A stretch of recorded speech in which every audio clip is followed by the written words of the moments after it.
안녕하세요. 오늘 여러분과 함께 아주 깊이 들어가 볼 이야기는 바로 성경의 이사야서입니다. 네, 안녕하세요. 이 책이 뭐랄까 구약의 복음서라는 별명까지 가지고 있잖아요. 맞아요. 그만큼 중요하고 또 복음의 핵심 메시지를 담고 있다고 여겨지기 때문이죠. 네. 그래서 오늘 저희가 이 이사야서가 왜 그런 별명을 얻게 됐는지, 그 안에는 또 어떤 놀라운 통찰들이 숨어 있는지 한번 제대로 파헤쳐 보려고 합니다. 좋습니다. 이사야서는 사실 분량도 방대하고 내용도 굉장히 심오한 편인데요. 그렇죠. 66장이나 되니까요. 네. 하지만 그 중심을 꿰뚫는 몇 가지 핵심 메시지가 있습니다. 바로 하나님의 그 절대적인 거룩하심, 그리고 그 앞에선 우리 인간의 어떤 실상이라고 할까요?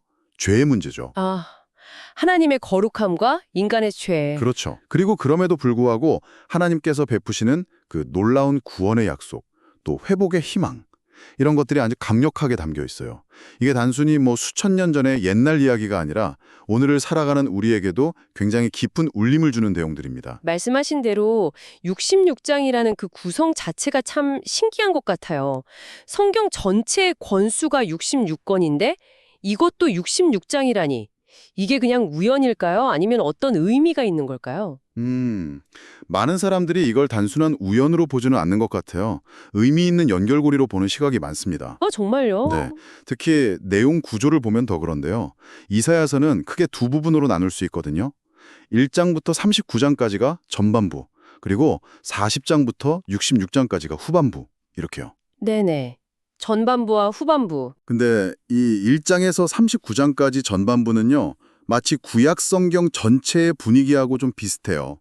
하나님의 공의, 죄에 대한 책망, 그리고 심판의 메시지가 주를 이룹니다. 아, 약간 좀 무서운 분위기겠네요? 그렇죠. 좀 준엄하죠? 당시 역사적 배경을 보면 아수르라는 정말 강력한 제국이 주변 나라들을 위협하고 있었거든요. 네, 아수르 제국 들어봤어요. 그 엄청난 힘 앞에서 유다 백성들이 또 지도자들이 하나님을 의지하기보다는 그 강대국의 힘이나 다른 나라와의 동맹 이런 것들을 자꾸 의지하려고 했어요. 아, 하나님 대신에요. 바로 그거죠. 그럴 때 이사야 선지자가 나타나서 그들의 죄를 아주 날카롭게 지적하고 경고하는 겁니다.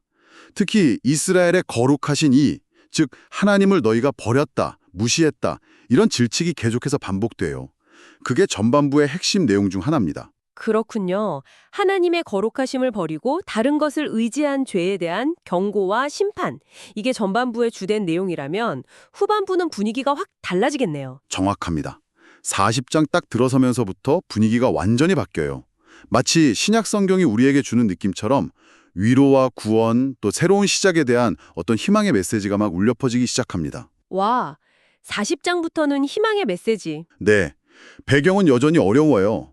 이제는 바벨론이라는 또 다른 제국에 의해 나라가 멸망하고 백성들이 포로로 끌려간 그런 절망적인 상황이거든요. 아, 바벨론 포로 시기? 네. 그런데 오히려 그 가장 깊은 절망 속에서 하나님께서는 회복을 약속하시고 특별히 장차 오실 메시아를 통한 궁극적인 구원을 이야기하면서 소망을 노래하게 하세요. 위로하라, 내 백성을 위로하라 이렇게 시작하잖아요, 40장이. 네네. 그래서 이 전반부의 심판과 후반부의 구원이라는 이 구조 자체가 마치 구약과 신약처럼 하나의 거대한 메시지를 전달하고 있는 셈이죠. 성경 전체의 축소판 같다는 말이 괜히 나온 게 아닌 것 같아요. 와, 듣고 보니 정말 그렇네요. 구조 자체가 메시지다. 굉장히 흥미로운데요. 그러면 그 구조 안에서 이사야서가 계속해서 반복하고 강조하는 핵심 주제들, 핵심 메시지들은 구체적으로 어떤 것들이 있을까요? 예를 들어서 하나님은 어떤 분이시다. 또 인간의 가장 큰 문제는 이것이다. 라고 지적하는 부분이 있을 것 같아요. 네, 물론입니다. 몇 가지 아주 중요한 주제들이 계속해서 등장하는데요. 첫 번째는 아까 잠깐 언급했던 하나님의 거룩하심이에요. 거룩하심. 네, 이게 그냥 착하다 정도의 의미가 아니고요. 뭐랄까 하나님의 절대적인 순결함, 그분의 어떤 위엄과 영광, 그리고 세상과는 구별되는 그분의 초월적인 존재 자체를 의미해요. 이사야 6장에 보면 이사야 선지자가 성전에서 환상을 보잖아요. 네, 그 유명한 환상이죠. 옷자락이 성전에 가득하고 천자들이 막 찬양하는. 맞아요. 스랍들이 거룩하다 거룩하다 거룩하다 만군의 여호와여 이렇게 외치는데 그 장면이 하나님의 거룩하심이 얼마나 압도적인지를 보여주는 거죠. 그리고 이사야는 하나님을 계속해서 이스라엘의 거룩한 이라고 불러요. 거의 20번 넘게 나와요, 이 표현이. 아, 그렇게 많이요? 네, 그만큼 이게 이사야서의 핵심 사상이라는 거죠. 하나님은 절대적으로 거룩하시고 또 역사의 주관자이시다. 모든 것을 다스리시는 분이다. 이걸 계속 강조하는 거예요. 하나님의 절대적인 거룩하심과 주권. 이게 첫 번째 핵심 주제군요. 그렇죠. 그리고 이 거룩하신 하나님 앞에서 자연스럽게 드러나는 게 바로 두 번째 주제, 인간의 죄입니다. 네, 죄의 문제. 이 거룩함 앞에서 보니까 인간의 죄가 얼마나 심각하고 뿌리 깊은지가 그냥 명확하게 드러나는 거죠. 이사야는 특히 세 가지 종류의 죄악을 아주 집중적으로 지적하는데요. 세 가지요? 어떤 것들인가요? 첫째는 마음은 없으면서 겉으로만 드리는 형식적인 예배, 형식적인 신앙생활이에요. 제사 드리고 절기 지키고 기도도 하는데 마음은 하나님에게서 멀리 떠나 있는 거죠. 하나님은 이걸 굉장히 싫어하신다고 말씀하세요. 아, 마음 없는 종교 행위. 현대에도 좀 찔리는 이야기인데요. 그렇죠. 두 번째는 우상 숭배예요. 근데 이게 단순히 나무나 돌로 만든 우상에게 절하는 것만을 의미하는 게 아니라 하나님 아닌 다른 것을 더 의지하고 사랑하는 모든 걸 포함해요. 예를 들면 돈이나 물질 같은 거요. 탐심이죠. 아, 그것도 우상숭배다. 네. 현세적인 복, 눈에 보이는 것만을 구하면서 하나님 자리에 다른 것을 두는 것, 그것도 심각한 죄라고 지적해요. 그리고 세 번째 죄악은 아까 잠깐 얘기했던 건데 하나님 대신 다른 힘, 다른 세력을 의지하는 불신앙이에요. 네, 강대국을 의지하는 거. 맞아요. 어려운 일이 닥쳤을 때, 문제가 생겼을 때 하나님께 기도하고 의지하는 게 아니라 눈에 보이는 힘, 정치적인 동맹이나 군사력 이런 것들에 기대를 거는 거죠. 하나님 보시기에는 이것도 하나님을 믿지 못하는 심각한 불신앙이라는 거예요. 형식적인 신앙, 탐심과 우상숭배, 그리고 불신앙. 이게 이사야서가 지적하는 대표적인 죄악들이군요. 네. 이 죄들이 결국 하나님의 거룩하심과 정면으로 부딪히는 거죠. 그렇겠네요. 그렇게 거룩하신 하나님 앞에 이런 죄들이 드러났으니 당연히 그 다음에는 심판 이야기가 나올 수밖에 없을 것 같아요. 맞아요. 하나님의 거룩하심은 죄를 용납하지 않으시기 때문에 반드시 심판이 따르게 됩니다. 이게 세 번째 핵심 주제, 바로 심판과 정화입니다. 심판과 정화? 정화라는 말이 좀 눈에 띄는데요. 그냥 심판이 아니라요? 네, 바로 그 지점이 중요해요. 이사야서에서 말하는 심판은 단순히 벌주고 멸망시키고 끝내는 게 목적이 아니에요. 물론 심판은 고통스럽고 두려운 현실이죠. 나라가 망하고 포로로 끌려가고. 하지만 그 이면에는 하나님의 다른 목적이 있다는 거예요. 다른 목적이요? 네, 그것은 바로 당신의 백성을 정화시키려는 거예요. 불순물을 제거하고 깨끗하게 만들어서 다시 하나님과의 올바른 관계로 회복시키려는 거죠. 심판이 징벌이기도 하지만 동시에 연단과 회복을 위한 과정일 수도 있다는 거네요. 그렇죠. 그래서 심판의 메시지 속에서도 항상 희망이 같이 가요. 그게 바로 네 번째 주제, 남은 자 사상입니다. 남은 자? 그건 뭔가요? 아무리 혹독한 심판과 환란이 닥쳐도 그 속에서 끝까지 하나님께 대한 믿음을 지키고 회개하고 돌아오는 소수의 사람들이 있다는 거예요. 하나님께서는 바로 이 남은 자들을 통해서 당신의 구원 역사를 계속 이어가신다는 약속을 주십니다. 모든 사람이 다 타락하고 심판받아 없어지는 게 아니라 거룩한 씨앗처럼 남겨진 이들을 통해 새로운 시작을 하시겠다는 거죠. 와, 그럼 심판 속에서도 완전히 절망적인 건 아니네요. 그럼요. 이게 바로 이사야서가 주는 큰 위로자, 희망이죠. 그리고 이 모든 것을 관통하는 다섯 번째 핵심 주제는 결국 구원은 오직 하나님께만 있다는 사실을 끊임없이 신뢰하라는 거예요. 오직 하나님만 신뢰하라. 네.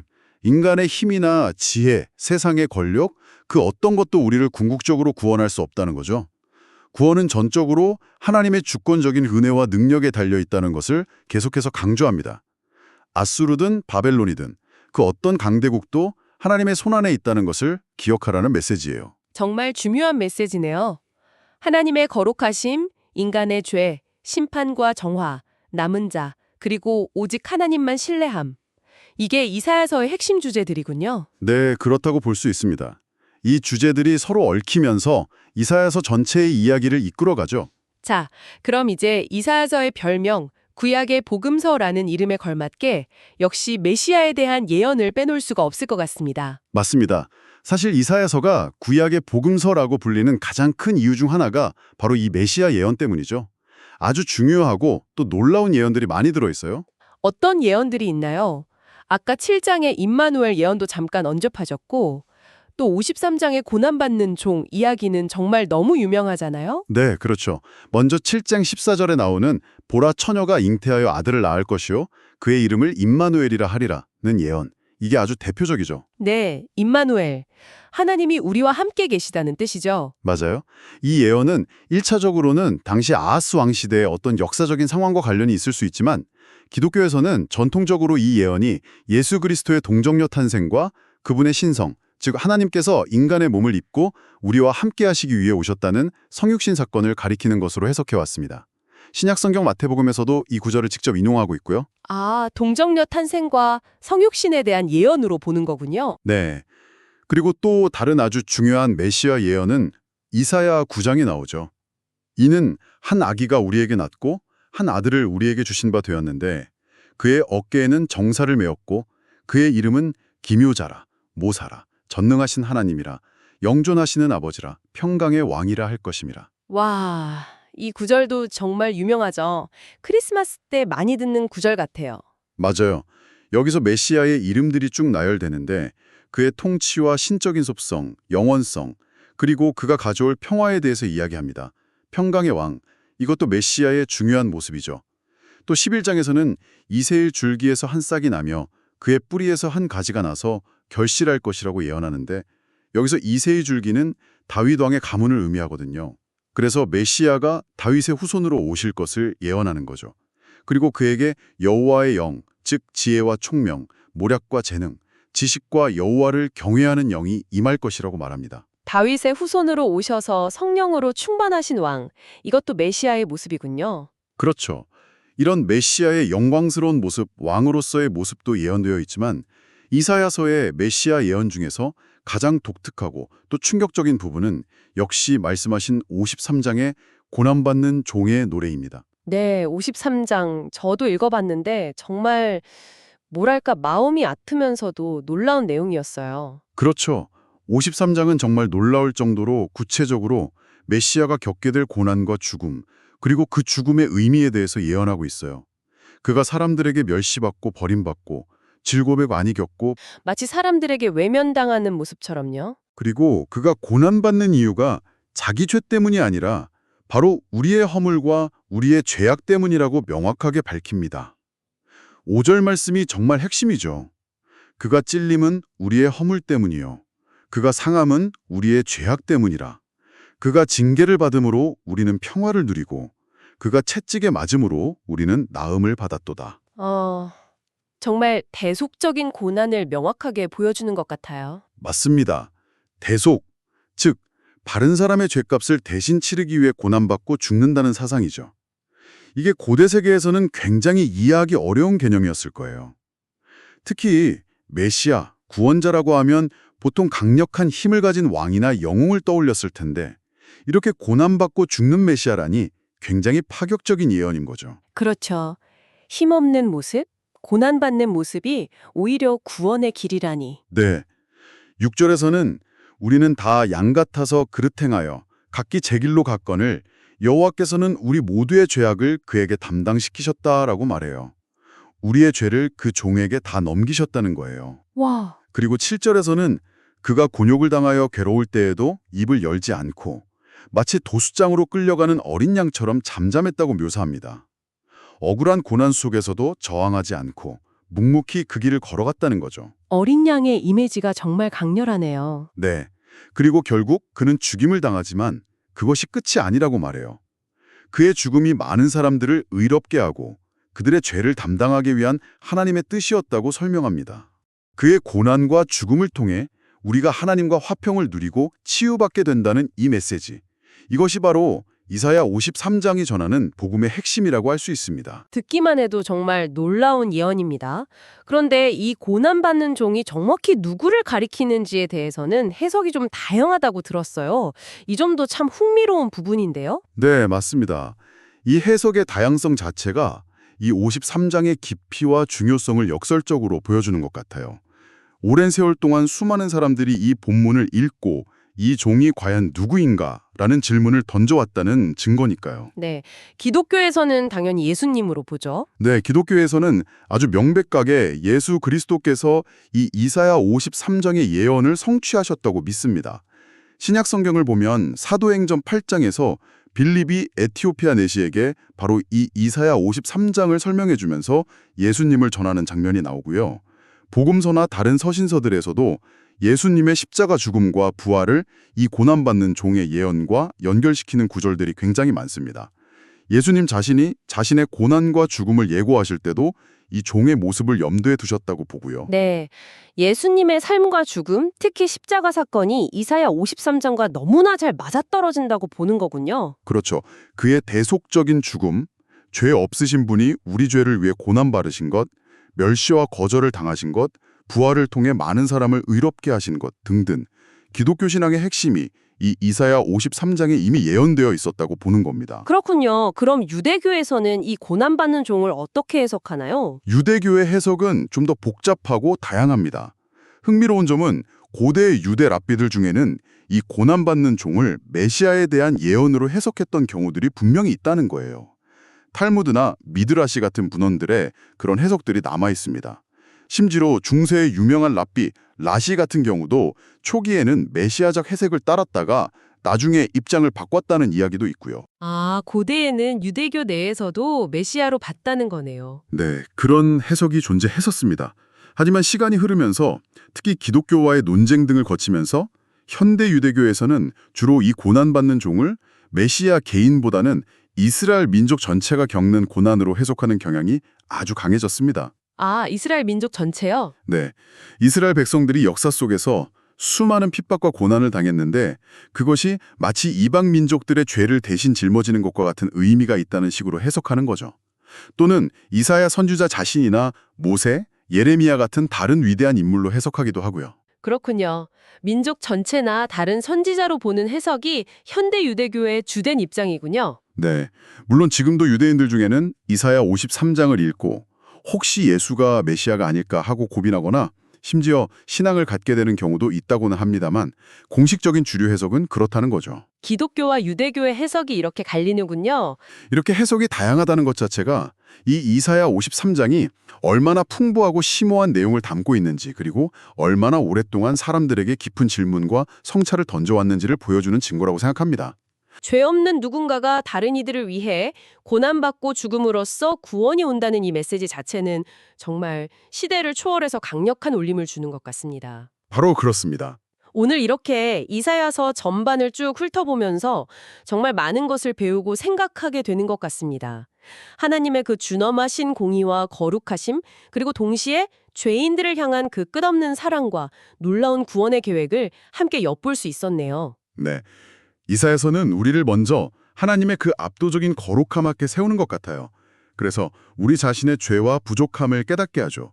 하지만 거기서 끝나지 않고 그 심판과 절망 속에서도 소망을 발견하게 하고 결국에는 구원을 약속하시는 하나님의 신실하심과 사랑에 대한 믿음을 갖게 하는 힘이 있습니다. 그렇죠. 그래서 구약의 복음서라고 불리는 거겠죠. 네, 결국 하나님은 구원이시다라는 뜻을 가진 이사야 선지자의 이름처럼 진정한 구원과 희망은 이 세상의 어떤 것이나 사람이 아니라 오직 하나님께만 있음을 아주 강력하게 선포하는 책이라고 할 수 있습니다. 오늘 이사야서의 핵심적인 내용들을 쭉 짚어봤는데요.